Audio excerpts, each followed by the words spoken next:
Bem, vamos, são 7 horas mais 28 minutos, 7h28. Vamos à nossa entrevista da manhã, que já está conosco o nosso entrevistado aqui, não é mesmo, Luiz? Correto, meu amigo Leandro. Estamos recebendo hoje, com alegria aqui no estúdio, o gerente regional da Emater, senhor Gilberto Tonello. Seja bem-vindo, a casa é sua.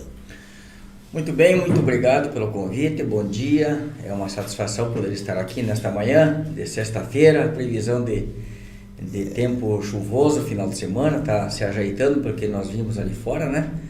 E é bem importante que a gente venha até aqui atendendo esse convite para explanar um pouquinho da viagem, enfim, das atividades que foram desenvolvidas, né, da missão da AMAL, a qual nos acompanhamos com muita honra, né? E também conversar um pouquinho sobre a Emater, sobre as nossas atividades cotidianas enquanto extensão rural. Perfeito.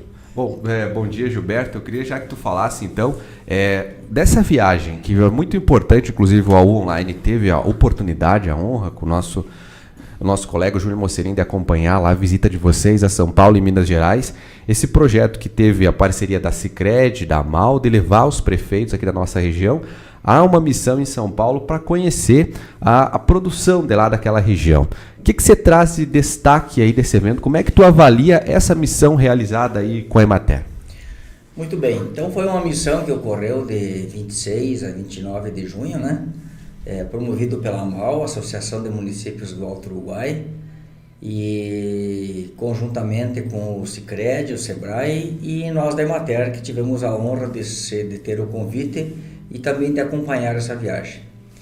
Eu faço uma avaliação muito positiva, porque sempre a visualização em loco daquilo que a gente imagina que as outras cidades, que os outros estados produzem, fazem, né? É de extrema importância para que a gente possa fazer essa troca de experiências e também a gente aqui na nossa realidade poder conferir, ver aquilo que a gente pode atualizar, aquilo que a gente pode mudar, aquilo que a gente pode inovar. Nós tivemos essa missão, então, acompanhando junto. Foi uma semana bem cansativa, bem puxada, né? Porém, com um resultado muito positivo, né? E nós, então, acompanhamos a primeira missão, que foi lá no estado de São Paulo, né? Onde nós visitamos uma empresa familiar de citros, uma empresa que tem 2.400, 2.600 hectares de área própria de citros. É uma packing house, né, que é uma distribuidora de frutas, e ali nós pudemos ver então a agregação de valor, né, daquela empresa, e também pelo relato lá dos diretores, enfim, a gente também pôde perceber o quão é importante aquela atividade naquele pequeno município, né, e também e todas as atividades sociais que eles fazem lá e tal, né. Então, o que chamou muita atenção é o trabalho que eles fazem, né, e a parceria que eles fazem na região ali, né, com apicultores, permitindo com que os apicultores possam colocar seus enxames, as suas colmeias, né, por ocasião das floradas, para as abelhas poderem produzirem o seu mel, e também, né, ajudar na frutificação, enfim, né, na polinização dessas flores. Também eles fazem toda a compostagem, né, das frutas que são descartadas, né, utilizando depois esse adubo nas suas lavouras, né. E a partir daí, então, dessa visita, né, porque nós temos aqui na nossa região também a citricultura, né, até nós tivemos na semana passada o ciclo de citricultura, as palestras sobre citros aqui do nosso estado que ocorreu aqui em Erechim, né, e também a citricultura da nossa região aqui também ela precisa avançar mais, porque nós temos um microclima, nós temos todas as condições favoráveis, né? e a gente pôde então perceber que nós podemos sim, né, aumentar essa área de plantio, né, e com isso trazer mais renda, mais condições, mais alternativas de produção para os nossos pequenos produtores. Eu estava vendo também que uma das preocupações da Emater, eu achei fantástico, diz assim, mais que preparar, porque não adianta também o nosso agricultor preparar e não ter onde desembocar essa produção. E qual é o papel da Emater nesse processo? Bem, a Emater ela auxilia, né, não só na produção, não só na orientação do homem do campo, para que tenha uma boa produção, uma boa produtividade, enfim, mas também ela ajuda a organizar a comercialização. Nós temos na Emater o trabalho com o cooperativismo, as nossas unidades de cooperativismo, né, que trabalham justamente para isso, né? Então, tentando, né, orientando os nossos agricultores para que eles se organizem em associações, em cooperativas, né, para que com isso a gente possa, então, garantir a comercialização, né, a comercialização desses produtos e também a venda, né?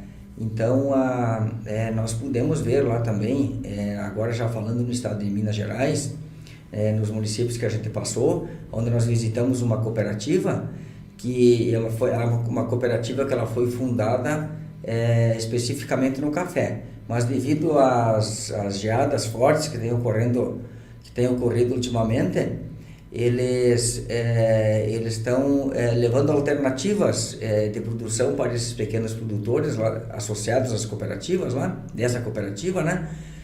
Com outras frutas, né? Amoras, mirtilo, framboesa, abacate, maracujá, né? Então eles incentivam os produtores a fazer a produção, mas a cooperativa garante a comercialização.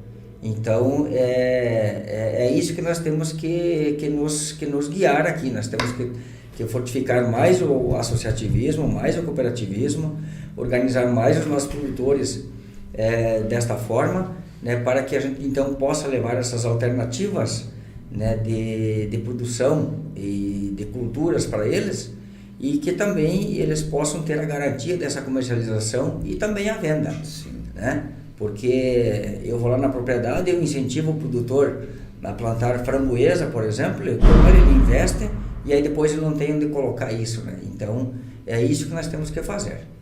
Gilberto, o Marcelo Arruda, presidente da AMAL, esteve aqui e uma das coisas que ele comentou e que vai ser um dos trabalhos a partir de agora dos prefeitos é a questão dos peixes. Vocês visitaram lá uma produção de piscicultura que acontecia dentro de um rio, de uma barragem.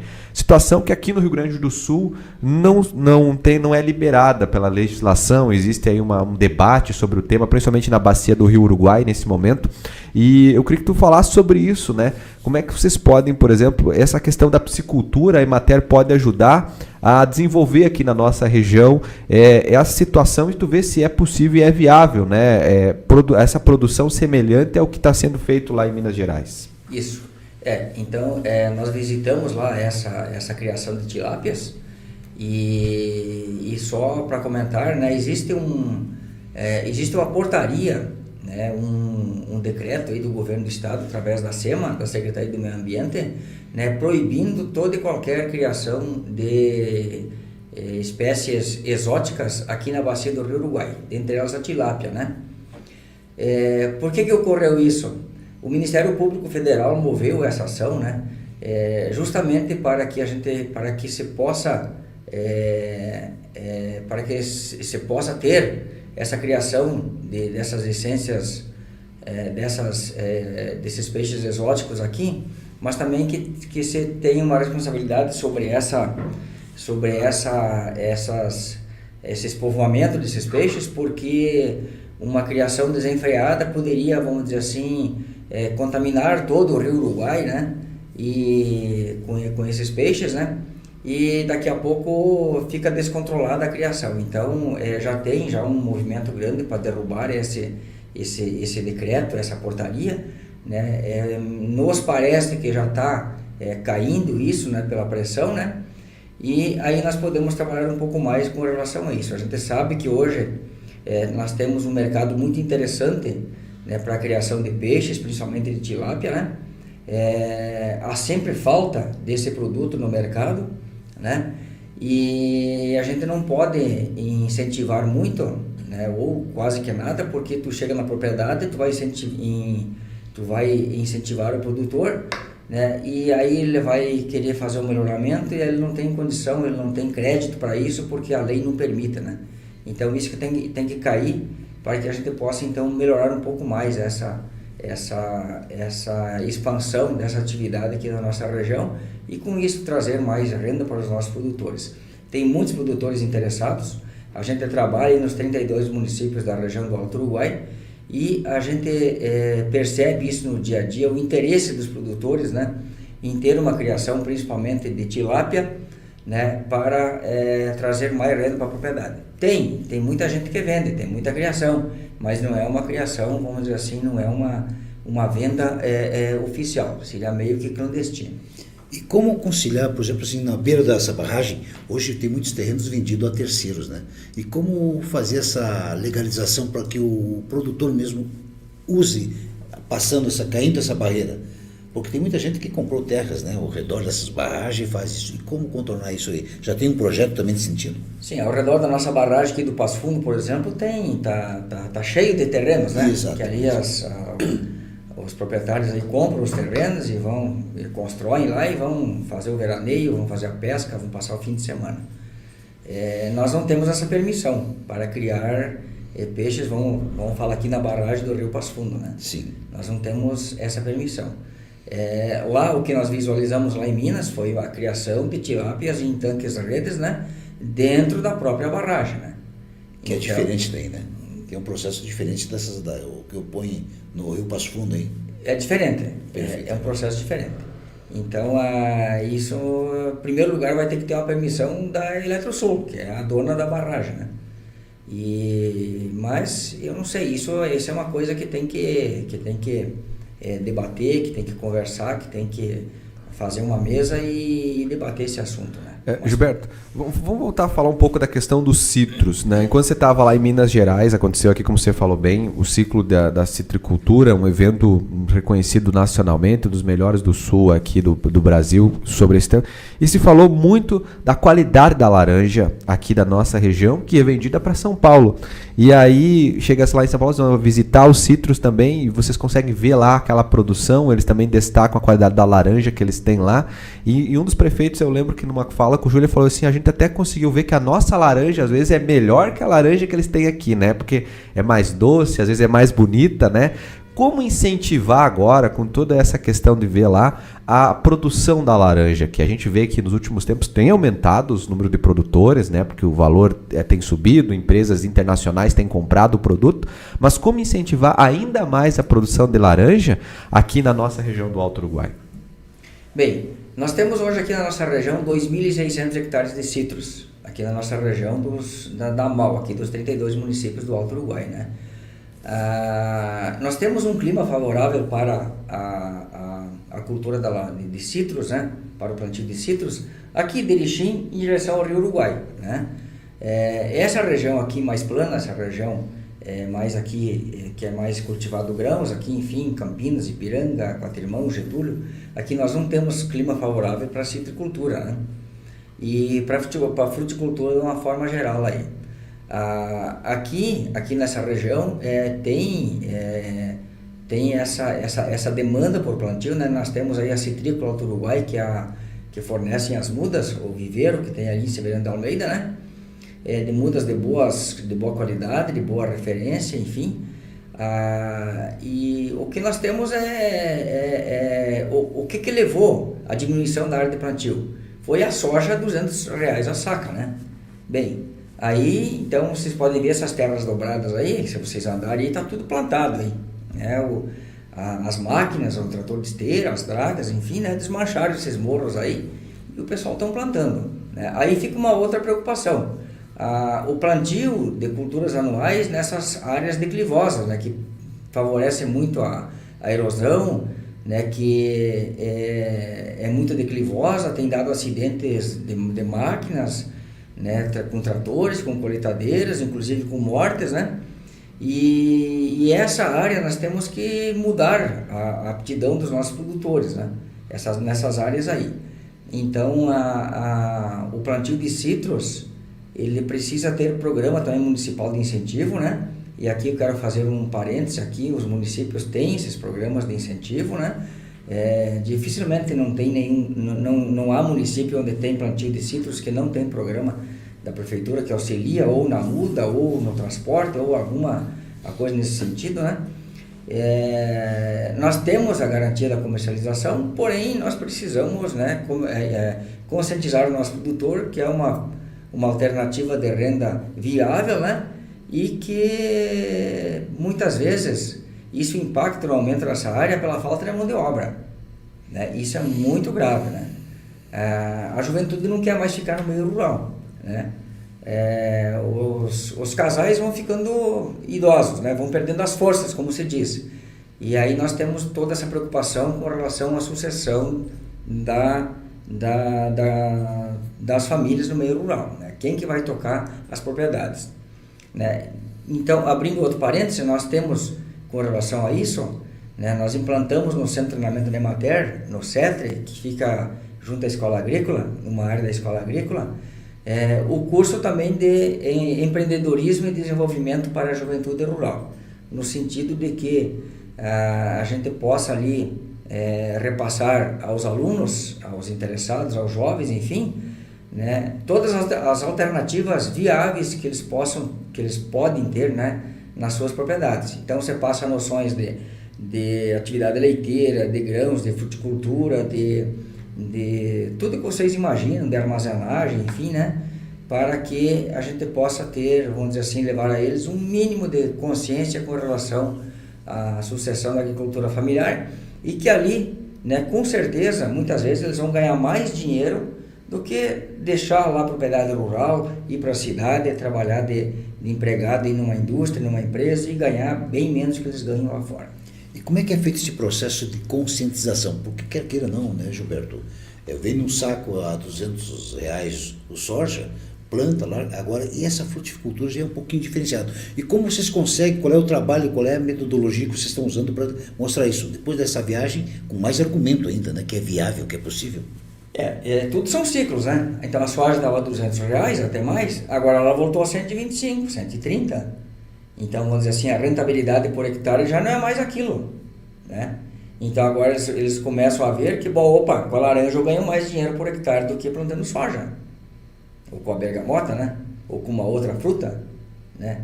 Mas é a questão da mão de obra. E isso vai impactar muito, né, o crescimento, a diversificação, a sucessão da agricultura familiar. Hoje, se você andar no interior hoje, para tudo quanto é lado, vocês vão ver um monte de casas vazias. Esse é um problema que vocês viram lá em São Paulo também? Ou é uma coisa que vem acontecendo mais aqui no Sul? Aqui? Como é que isso lá em São Paulo o pessoal está tratando dessa situação da mão de obra lá na produção dos citros? É a mesma situação. Então, o êxodo rural, ele é progressivo em todos os estados do Brasil, né? Então, lá nós visitamos uma propriedade pequena de 5,5 hectares, 5 hectares e meio, né? Onde ele produz café, framboesa e amora, mas é só o casal, né? Então, também tem essa dificuldade. Bom, abrir. Pronto. Bom, Gilberto, queria que tu falasse agora essa questão, tu falasse dos grãos, né? A nossa região é muito forte, produtora de grãos aí, tem uma seleção grande por causa de grandes áreas, por exemplo, Ipiranga do Sul, Campinas do Sul, uma produção muito forte. Mas a gente vê um aumento muito grande nos defensivos agrícolas para se poder fazer essas produções, né, quase que direto e não tendo aquela famosa rotatividade. Muita gente que planta o trigo, por exemplo, reclama que está tendo problemas aí na virada de safra de sendo atingido as suas lavouras por pragas, né? E daí usa defensivo agrícola e usa defensivo agrícola. Como é que vocês da Emater vê, por exemplo, essa situação do aumento dos defensivos agrícolas na produção rural? Bem, isso é uma coisa que não tem como você segurar, né? E você não consegue colher hoje, você não consegue produzir sem ter os defensivos agrícolas. Bom, nesse sentido, a Emater também está treinando os nossos produtores sobre boas práticas de aplicação de defensivos agrícolas. né? A Emater fez um convênio com a Bayer e com outras empresas, né? A Emater está capacitando, está treinando o seu corpo técnico ali na região, em Santa Maria, em um município lá que eu não lembro o nome agora, que é feito os treinamentos, né? Os nossos técnicos, eles vão nos municípios e eles fazem eles levam esse curso aos nossos produtores. Porque hoje o produtor rural ele não consegue mais comprar o produto hormonal, o 2,4-D, sem ter o certificado desse curso de boas práticas de aplicação de defensivos agrícolas. É um curso que dura 2 dias, são 16 horas, né? E ali então são repassados a eles, né, todas as técnicas, enfim, né, para você ter o que você não pode mais ficar sem o defensivo agrícola, você não consegue produzir. Mas o que nós podemos fazer para diminuir essa quantidade de defensivos agrícolas, essa quantidade de herbicida, de fungicida, de inseticida que é jogado sobre as culturas? É você aplicar na época certa, no tempo certo, com a dosagem certa. Então, o que se vê até hoje é que muitos agricultores eles fazem sucessivas aplicações, muitas vezes desnecessárias, nas lavouras. Então, o que a Emater tem feito, juntamente com outras entidades, que a Emater sozinha não consegue dar conta do recado, porque nós também não temos força para atingir a todos, né? Então, o que a gente leva é o número de aplicação de defensivos o mínimo possível, né? Quanto mais reduzido, melhor. A dosagem certa, né? E a aplicação correta da cauda.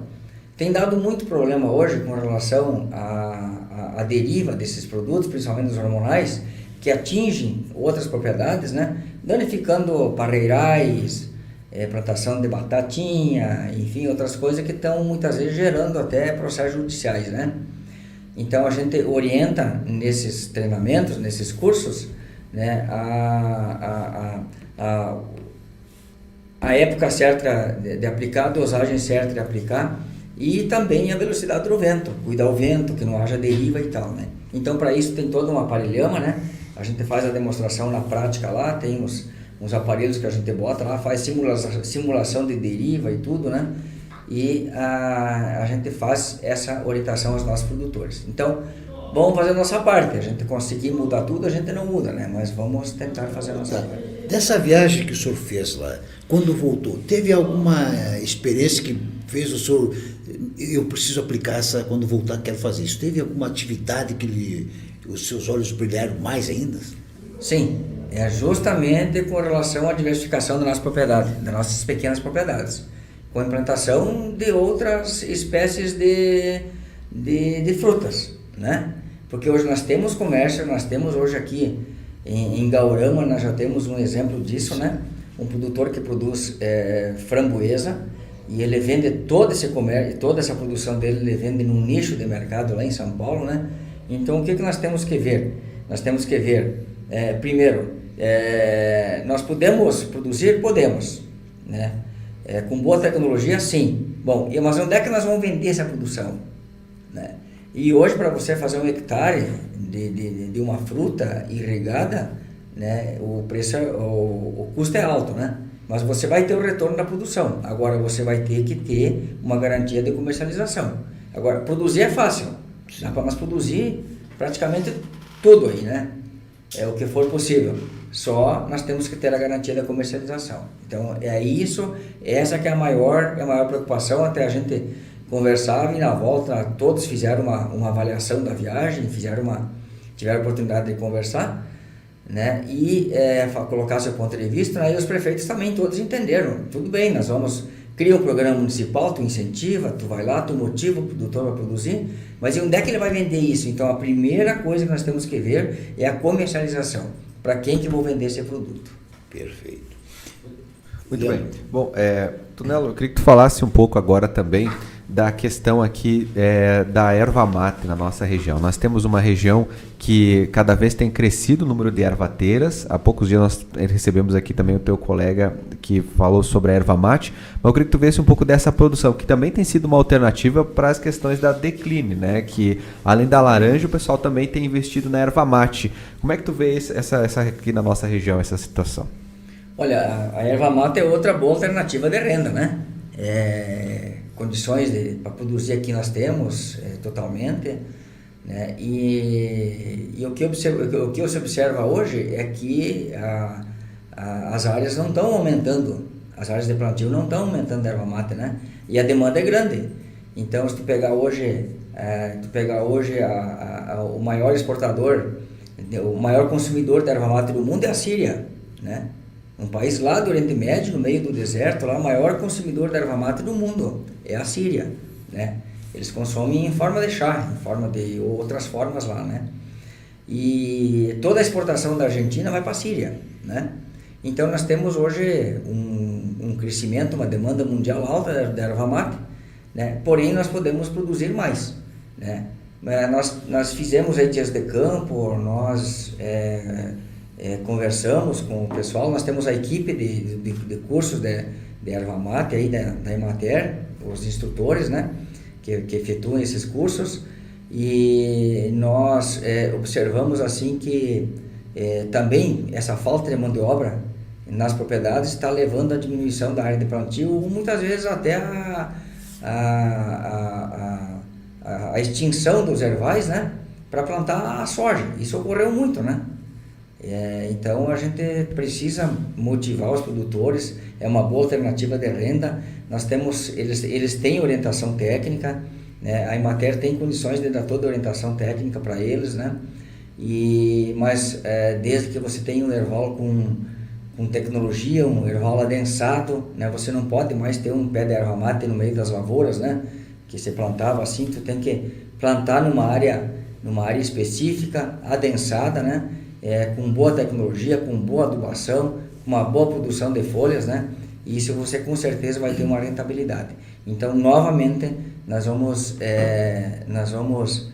poder abreviar essa expansão pelo êxodo rural, né? Pela juventude não querer mais ficar no meio rural. Se me permite, pegar um gancho aqui, que é uma situação seguinte. Você está falando bastante dessa questão de que está faltando jovem no campo, está faltando mão de obra. E a minha pergunta é a seguinte: e na Emater? Está faltando técnico? Como é que está hoje essa entidade que é tão importante para a nossa agricultura? A Emater tem um papel tão fundamental hoje em dia no desenvolvimento, né, na história do desenvolvimento da nossa agricultura do Rio Grande do Sul. Como é que está isso? Está faltando técnico também? Porque existe todo um processo de formação do profissional até chegar hoje nas propriedades. Falta muito técnico. De 2015 para cá saíram mais de 800 da Emater. O pessoal foi se aposentando, né? Chegou o seu tempo e pega o boné e vai fazer outra coisa, vai para casa, vai descansar, vai trabalhar em outra atividade. Falta muita gente no campo, né? Na estrutura do central, do regional, né? E não entrou nenhum nesse período na Emater. Então agora está andando um processo seletivo, né? O edital vai ser aberto agora até o dia 15 de julho, mas é um edital pequeno com 98 profissionais no momento, né? É muita pouca gente. É fila na Emater de prefeitos querendo mais técnicos na Emater, né? Porque a Emater, ela é uma empresa enxuta, barata para manter no município, né? E eficiente. Nós temos hoje aí vários municípios com um só, e um faz para um. Então, além de você fazer o trabalho de extensão rural, de você estar lá no dia a dia junto com os produtores, tu tem todo um programa de metas atrás, né? Nós temos uma meta com o governo do estado, essa meta é anual, nós temos que atingir todas aquelas metas lá para poder ter ter nosso recurso mensal, né? Porque a Emater é uma empresa privada nós somos regidos pela CLT, né? É uma empresa jurídica, porém ela se torna pública porque ela efetua um serviço público, né, com o recurso público. Então a nossa maior mantenedora é o governo do estado, e depois então para a Emater estar no município é necessário que a prefeitura faça um convênio, um contrato com a prefeitura, né, e paga um valor X mensal por cada técnico que está no município. Então falta muita gente e os colegas estão sobrecarregados, são muitas atividades, né? E são vários, e todos os programas de governo é a Emater que executa. Então agora nós temos um programa de fomento, tem um programa de açudes, de cisternas, de irrigação, né? Projetos de FEAPER, né? Então todos esses programas a Emater que executa, além de nós ter a nossa obrigatoriedade de fazer a extensão rural, de nós estar lá cumprindo nosso papel na propriedade rural. Eu vou fazer uma pergunta assim, agora assim, mais assim, curiosa. Tá. O Minas Gerais é famosa pelo queijo. Conseguiu tirar algum segredinho de lá, como deixar uma fama do queijo também para cá ou não? Não chegamos nesse Esse patamar não deu. Nesse patamar não deu, mas é muito bom o queijo deles lá. Aliás, o café é de primeira, né? E também a cachaçinha deles é muito não boa fala também. muito que o Leandro vai querer comprar uma passagem para Minas Gerais. A cachaçinha, a culinária deles é boa. Fantástico. Eu gostei muito da culinária deles lá. Que bom. Bom, Gilberto, nós estamos chegando à parte final da nossa entrevista. Eu quero muito agradecer a sua vinda aqui para falar para a nossa região. E, por favor, volte outras vezes, que é sempre muito importante a sua presença aqui no estúdio, porque a gente tem que destacar o trabalho feito pela Emater. Como você falou agora há pouco, é uma empresa, mas é uma empresa que, apesar dela ser privada, ela presta um serviço público muito, muito importante. A gente deve muito à Emater. Eu sempre digo que tudo que a gente tem vem do campo, né? Mas ele só está vindo porque tem técnicos profissionais. Na citricultura, eu conversei com alguns técnicos da Emater que estavam aqui em Erechim, muitos, assim, às vezes, trabalham depois das 6, 7, 8 da noite indo nas propriedades para poder atender os agricultores porque sabem a importância do trabalho. Então, muito obrigado pela sua vinda aqui e retorne outras vezes, Gilberto. Obrigado pelo convite, né? E o que você falou aqui, então, hoje nós estamos aí na ânsia de recebermos mais colegas da Emater, né? Nós não temos, a Emater está presente hoje nos 497 municípios do estado, está em todos os municípios, né? Porém com equipes desfalcadas, né? Então nós precisamos repor, né? Os prefeitos querem mais técnicos da Emater. Também nós temos a área social de extrema importância, nós temos aqui vários municípios que não têm extensionista de bem-estar social, que fazem um trabalho fundamental lá junto com as mulheres, na alimentação, do saneamento, do embelezamento dos arredores, no controle de vetores, enfim, né? Que trabalham com as mulheres, que levam o artesanato, enfim, também outra atividade importante que é feita agora também, nós temos o curso no centro de treinamento, é o curso de plantas medicinais, né? Então você pode levar a cura de certas enfermidades através das plantas medicinais, né? Que são lá historicamente, né? São lá no passado todos se curavam com as ervas, com os chás, né? Então está voltando muito na moda hoje com muita eficiência. Então eu agradeço e com certeza nós voltaremos assim que tivermos outros convites e estarmos aqui. Muito bem. Luiz, aprendemos, né? Isso aí, vamos, agradecemos. E estamos amanhã, novamente, amanhã não, segunda, né? Segunda-feira, às 7 da manhã, estamos de volta, né? Obrigado a você, meu amigo, minha amiga. Eu quero, antes de encerrar, lembrar que você pode seguir lá no Facebook a nossa página chamada AU Eventos, tá bom? Todos os eventos aqui da região do Alto Uruguai você acompanha lá na página do AU Eventos. Segunda-feira a gente vai falar mais sobre isso aqui no nosso programa. Um abraço para você, meu amigo, um abraço, minha amiga. Bom fim de semana e até segunda.